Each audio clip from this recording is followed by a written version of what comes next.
मालती की तबीयत बहुत खराब थी। उसे बार बार चक्कर आ रहे थे। इस वजह से गौरी ने उसे काम पर जाने के लिए बिल्कुल मना कर दिया। अब कुछ दिनों से वो खुद ही फूल बेचने के लिए मंदिर जा रही थी। गौरी आज सुबह सुबह ही फूल बेचने मंदिर चली गई थी। शाम को जब लौटी तो मालती दरवाजे पर ही खड़ी उसका इंतजार कर रही थी। गौरी बिटिया, तू कहाँ रह गई थी? आज सुबह जल्दी निकल गई और अब आने में भी बहुत देर लगा दी। तुझे पता है ना, जब तुझे आने में देर हो जाती है तो मुझे चिंता होने लगती है। माँ, मेरी चिंता मत किया करो। तुम्हारी बेटी बहुत बहादुर है और फिर मैं तो भगवान जी के साथ रहती हूँ, वो हमेशा मेरा ख्याल रखते हैं। अच्छा, मुझे बहुत जोरों की भूख लगी है माँ। हाँ हाँ, मैं तेरे लिए अभी चावल निकाल देती हूँ। पर गौरी, सब्जी कोई भी नहीं थी, इसलिए मैंने खाली चावल ही उबाले थे। क्या तू रूखे चावल खा पाएगी? माँ, आपके हाथों के बने चावल भी मेरे लिए महंगे पकवानों जैसे हैं। अब देर मत करो, जल्दी से परोस दो। मालती की आंखों में आंसू आ जाते हैं। गौरी अभी चावल खा ही रही थी कि तभी पड़ोसन आ जाती है। मालती, ये ले मिठाई खा, गौरी को भी दे। मिठाई? शांति बहन, किस खुशी में? अरे, मेरी बेटी मधु का रिश्ता तय हो गया है। इसी महीने उसकी शादी है। बहुत अच्छा लड़का मिल गया है, कपड़े की दुकान पर नौकरी करता है। हमारे तो भाग्य खुल गए। बस मुझे मधु की शादी की चिंता थी और आज देखो ये भी तय हो गई। बहुत खुशी की बात है। शांति बहन, मेरी गौरी के लिए भी कोई लड़का बताना, तुम्हारी नजर में कोई हो तो। इसकी शादी? देख मालती, मैं तेरा दिल नहीं दुखाना चाहती। गौरी अंधी है, आंख से देख नहीं सकती। इसके लिए कोई अच्छा लड़का तो मिलने से रहा। पहली बात तो इसकी शादी नहीं होगी, क्योंकि देख हम तो थोड़े बहुत पैसे वाले हैं, पर तू तो पैसों से भी बहुत गरीब है।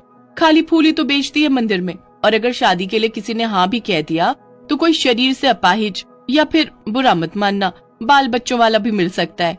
अच्छा, मैं चलती हूँ, मिठाई खा लेना। गौरी बिटिया, तू भी खा लेना। पड़ोसन फालतू के ताने देकर चली जाती है। ऐसा अक्सर ही गौरी और उसकी माँ मालती को सुनना पड़ता था। माँ, तुम्हारे रोने की आवाज यहाँ तक आ रही है। तुम किसी की बातों पर क्यों ध्यान देती हो? क्या मैं तुम पर बोझ हूँ? नहीं गौरी बिटिया, तू क्यों मुझ पर बोझ होगी? तू तो मेरी लाडली है, मेरे जिगर का टुकड़ा है। तेरे बापू के दुनिया से जाने के बाद तू ही तो मेरा सहारा है। तेरे लिए ही तो मैं जी रही हूँ मेरी बच्ची। पर मुझे तेरी शादी की बहुत चिंता होती है गौरी। और तू तो जानती है मेरी तबीयत ठीक नहीं रहती। अगर मुझे कुछ हो गया तो इस दुनिया में तू अकेली रह जाएगी। मुझे बहुत घबराहट होती है। हे भगवान, मेरी बच्ची के लिए कोई अच्छा रिश्ता भेज दो, ताकि ये भी अपने ससुराल चली जाए और वहाँ खुश रहे। मालती भगवान से अपनी बच्ची के लिए प्रार्थना करती है।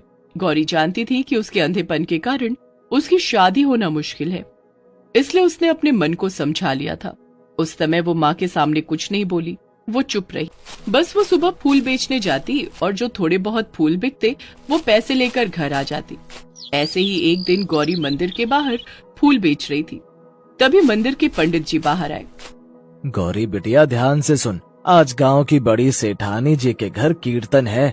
उनके घर नई बहू आई है ना, तो इसीलिए वो भगवान का कीर्तन करवा रही हैं। उन्हें घर के मंदिर में पूजा के लिए फूल चाहिए। अगर तू उनके घर देकर आती है तो तेरी अच्छी कमाई हो जाएगी। मैंने सोचा किसी और फूल वाले को भेजने से अच्छा है कि तुझे भेज दूं। तुझे भी पैसों की जरूरत रहती है। जा बेटिया, तू उनके घर दे आ। तू अकेली चली जाएगी ना? मैं तुझे रास्ता बता दूं तो? हाँ पंडित जी, इस गांव की तो गली गली में जानती हूँ। बचपन से यहाँ रही हूँ। मुझे यहाँ चलने के लिए आंखों की रोशनी की कोई जरूरत नहीं होती। अब तो मुझे हर गली याद हो गई है। मैं दे आऊंगी। आप मुझे बता दो उनकी हवेली कहाँ है। ठीक है बिटिया, वो आंगनवाड़ी स्कूल सुना है जहाँ से तुझे बच्चों की आवाज भी आती होगी? वहीं उसके पास ही उनकी हवेली है। हाँ हाँ, मैं समझ गई पंडित जी। ठीक है, मैं ये पूरा टोकरा ले जाती हूँ।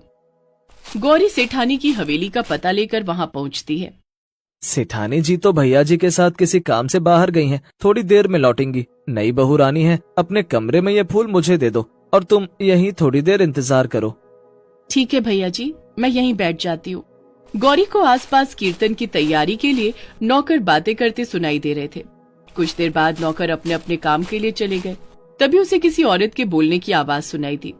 जहर इतना तेज होना चाहिए कि दोनों माँ बेटे रात को दूध का गिलास पीते ही ढेर हो जाए।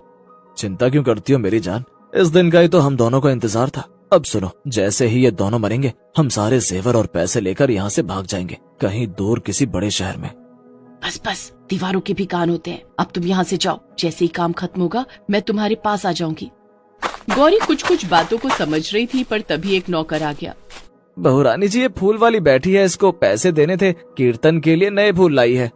कितने पैसे हुए तुम्हारे? जी 200 रुपए।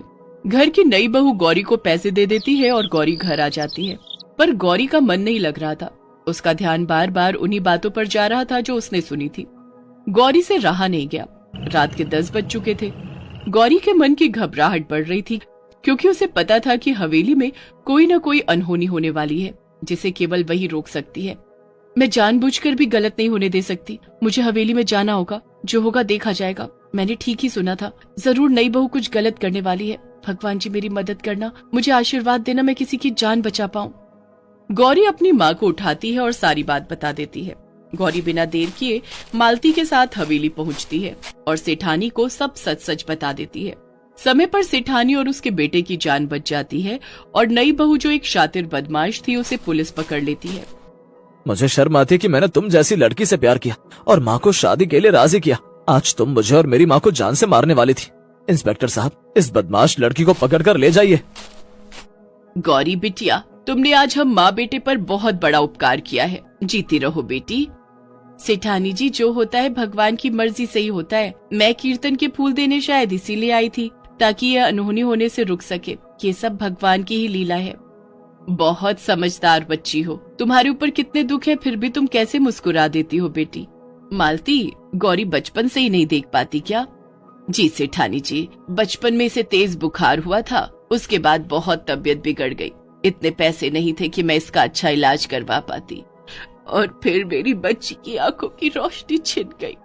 सेठानी को सारी बात समझ में आ गई थी कि गौरी और मालती के ऊपर क्या क्या दुख है। राजेश बेटा, गौरी ने हम दोनों की जिंदगी बचाई है। मैं चाहती हूँ तुम गौरी से शादी कर लो, ताकि गौरी की जिंदगी संवर सके। मालती, तुम चिंता मत करो, हम गौरी की आंखों का ऑपरेशन करवाएंगे। माँ, मैं शहर के बड़े आंखों के डॉक्टर को जानता हूँ, मैं आज ही उनसे बात करता हूँ। मुझे उम्मीद है कि गौरी की आंखों की रोशनी लौट आएगी। गौरी की आंखों का ऑपरेशन सफल रहा और उसकी आंखों की रोशनी लौट आई। भगवान के आशीर्वाद से गौरी की किस्मत ही पलट गई। एक गरीब माँ की बेटी एक बड़े घर की बहू बन गई। मालती की सारी चिंता दूर हो गई। गौरी के अच्छे कर्मों की वजह से उसके जीवन में ढेर सारी खुशियाँ आ गई। कहते हैं, व्यक्ति के जब कर्म अच्छे होते हैं तो भगवान भी उसका साथ जरूर देते हैं, और ऐसा ही गौरी के साथ हुआ। उसके अच्छे कर्मों ने उसकी जिंदगी को खुशियों से भर दिया।